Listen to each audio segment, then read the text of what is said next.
Na yademo ko yensan foforo mu Asante Mampong municipal ye wa Asante ho ne yademo ewrei na ene aba beto dwasa nwumasua amane mu so ho pa na de to sini ewo Asante Mampong no eye nkonwa eye won mo hawo bebre wo mu de nenso nkonwa pa ye wo mu dadwen oni Adom TV etwaso Omse Municipal Assembly no eyoma fomu ediede nyenso Municipal Director of Education Owura Gabriel entry ede atu edwase enya de a eso baabia nenkasa mu ede to dwase enam se adusuafo no pina enya baabi ombetenenti no eya na adekere ne adusua no akwakwa bibie wo ho okirema omomodembo e omansininum ekonkan ye pa nenso baabia adusuafo ani akyekyerefo ebetena no eya na kwa furniture deficit ade ba ko a edi nya the ma otumfo osetutu foundation by sabi de obehu na nkola ne bititifo it is about kg furniture deficit about 1,500 primary school is about 4,000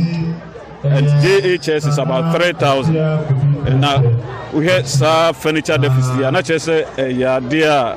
emma addition any addition nkola ne pesco asabi wonya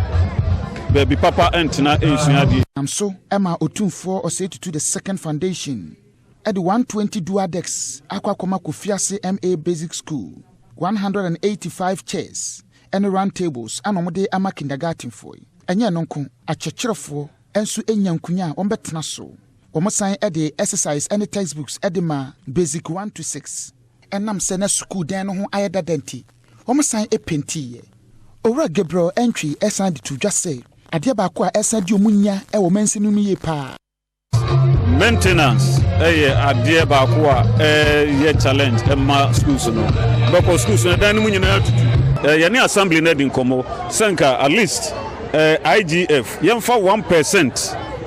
na at least school bia no yemfa yensan ko ho se de be ya yenya ma nento entity kra de toso a ya kwansi de ba ko toilet and urinal facilities. And Kolano Oba school and I'm see bini unti waso kufiaba ade be china oni school. Nana efia kopi prempe a oye opanyini kwankyerefo a oda Otumfo osetutu the second foundation ano ede to just say akola ye den ehu ade esua osum ntomo de ato ye ni ntomo hia kanea omo hia nsuo ne nyema ni na ya te ye besia nkoni akodi huduma ne asia ba ewra yere anga fele di julia so na ni be di school yi achi ye be resen kola no omo be pagya e wo ma di sua mu yi pa